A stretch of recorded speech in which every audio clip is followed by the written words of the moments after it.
Michael Jackson ایک ایسا انسان جو نظام فطرت کو شکست دینا چاہتا تھا۔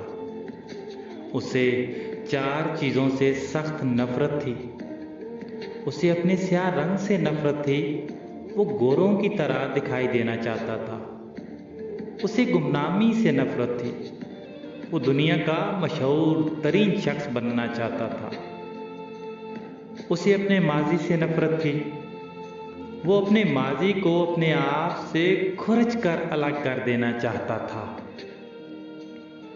اسے عام لوگوں کی طرح 70-80 برس میں مر جانے سے بھی نفرت تھی۔ وہ 150 سال تک زندہ رہنا چاہتا تھا۔ وہ ایک ایسا گلوکار بننا چاہتا تھا جو 150 سال کی عمر میں لاکھوں لوگوں کے سامنے ڈانس کرے، اپنا آخری گانا گائے، 25 سال کی گرل فرینڈ کے ماتھے پر بوسہ دے اور کروڑوں مداحین کی موجودگی میں دنیا سے رخصت ہو جائے۔ مائیکل جیکسن کی آنے والی زندگی ان 4 خواہشوں کی تکمیل میں بسر ہوئی۔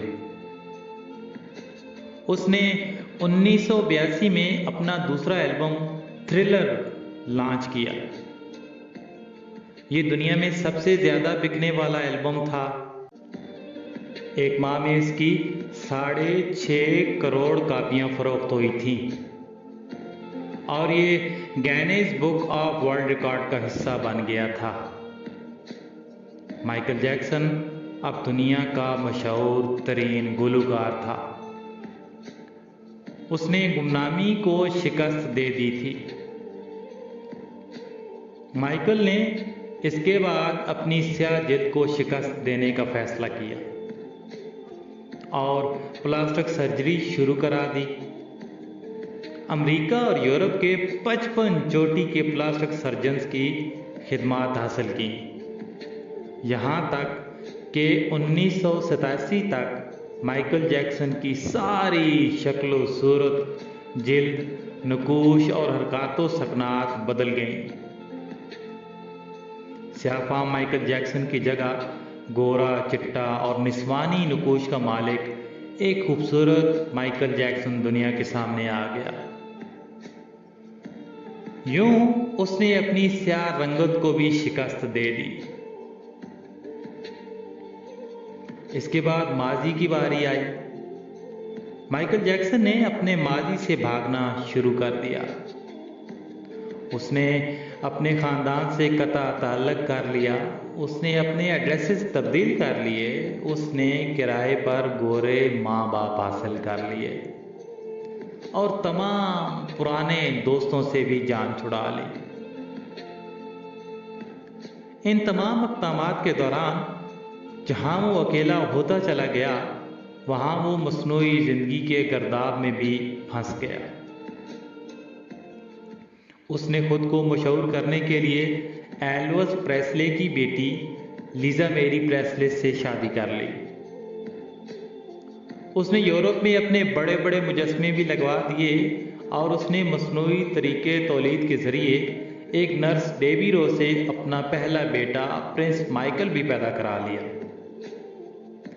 ڈیبی رو کے بطن سے اس کی بیٹی پیرس مائیکل بھی پیدا ہوئی۔ اس کی یہ کوشش بھی کامیاب ہو گئی۔ اس نے بڑی حد تک اپنے ماضی سے بھی جان چھڑا لی، لہذا اب اس کی آخری خواہش کی باری تھی۔ وہ 150 سال تک زندہ رہنا چاہتا تھا۔ مائیکل جیکسن طویل عمر پانے کے لیے دلچسپ حرکتیں کرتا تھا۔ مثلاً وہ رات کو آکسیجن ٹینٹ میں سوتا تھا۔ وہ جراثیم، وائرس اور بیماریوں کے اثرات سے بچنے کے لیے دستانے پہن کر لوگوں سے ہاتھ ملاتا تھا۔ وہ لوگوں میں جانے سے پہلے منہ پر ماسک چڑھا لیتا تھا۔ وہ مخصوص خوراک کھاتا تھا اور اس نے مستقل طور پر 12 ڈاکٹر ملازم رکھے ہوئے تھے۔ یہ ڈاکٹر روزانہ اس کے جسم کے ایک حصے کا معائنہ کرتے تھے۔ اس کی خوراک کا روزانہ لیبارٹری ٹیسٹ بھی ہوتا تھا اور اس کا اسٹاف اسے روزانہ ورزش بھی کراتا تھا۔ اس نے اپنے لیے فالتو پھیپھڑوں، گردوں، آنکھوں، دل اور جگر کا بندوبست بھی کر رکھا تھا۔ یہ وہ ڈونر تھے جن کے تمام اخراجات مائیکل اٹھا رہا تھا، اور ان ڈونر نے بوقت ضرورت اپنے اعضاء اسے عطیہ کر دینا تھے۔ چنانچہ اسے یقین تھا کہ وہ 150 سال تک ضرور زندہ رہے گا۔ لیکن پھر 25 جون کی رات آئی، اسے سانس لینے میں دشواری پیش آئی۔ اس کے ڈاکٹرز نے ملک بھر کے سینئر ڈاکٹرز کو اس کی رہائش گاہ پر جمع کر لیا۔ یہ ڈاکٹرز اسے موت سے بچانے کے لیے کوشش کرتے رہے، لیکن ناکام ہوئے تو اسپتال لے گئے۔ وہ شخص جس نے 150 سال کی منصوبہ بندی کر رکھی تھی، جو ننگے پاؤں زمین پر نہیں چلتا تھا، جو کسی سے ہاتھ ملانے سے پہلے دستانے چڑھا لیتا تھا، جس کے گھر میں روزانہ جراثیم کش ادویات چھڑکی جاتی تھی، اور جس نے 25 سال تک کوئی ایسی چیز نہیں کھائی تھی جس سے ڈاکٹروں نے اسے منع کیا ہو، وہ شخص صرف 50 سال کی عمر میں اور صرف 30 منٹ میں انتقال کر گیا۔ اس کی روح چٹکی کے دورانیے میں جسم سے پرواز کر گئی۔ مائیکل جیکسن کے انتقال کی خبر گوگل پر 10 منٹ میں 8 لاکھ لوگوں نے پڑھی۔ یہ گوگل کی تاریخ کا ریکارڈ تھا، اور اس ہیوی ٹریفک کی وجہ سے گوگل کا سسٹم بیٹھ گیا اور کمپنی کو 25 منٹ تک اپنے صارفین سے معذرت کرنا پڑی۔ مائیکل جیکسن کا پوسٹ مارٹم ہوا تو پتہ چلا کہ بہت زیادہ احتیاط کی وجہ سے اس کا جسم ڈھانچہ بن چکا تھا۔ وہ سر سے گنجا ہو چکا تھا، اس کی پسلیاں ٹوٹی ہوئی تھیں، اس کے کولے، کندھے، پسلیوں اور ٹانگوں پر سوئیوں کے بے تحاشا نشان تھے۔ وہ پلاسٹک سرجری کی وجہ سے پین کلرز کا محتاج ہو چکا تھا، چنانچہ وہ روزانہ درجنوں انجیکشن لگواتا تھا، لیکن یہ انجیکشنز، یہ احتیاط اور یہ ڈاکٹر بھی اسے موت سے نہیں بچا سکے، اور وہ ایک دن چپ چاپ اس جہاں سے چلا گیا، اور یوں اس کی آخری خواہش پوری نہ ہو سکی۔ مائیکل جیکسن کی موت ایک اعلان ہے۔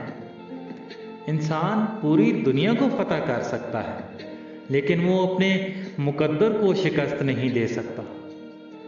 وہ موت اور اس موت کو لکھنے والے کا مقابلہ نہیں کر سکتا۔ چنانچہ کوئی راک سٹار ہو یا فرعون، وہ 2 ٹن مٹی کے بوجھ سے نہیں بچ سکتا۔ وہ موت کو شکست نہیں دے سکتا۔ لیکن حیرت ہے کہ ہم مائیکل جیکسن کے انجام کے بعد بھی خود کو فولاد کا انسان سمجھ رہے ہیں۔ ہمارا خیال ہے ہم موت کو دھوکہ دے دیں گے، ہم 150 سال تک ضرور زندہ رہیں گے۔ اللہ کریم ہمیں عمل کی توفیق بخشے اور اپنے حفظ و امان میں رکھے۔ آمین ثم آمین۔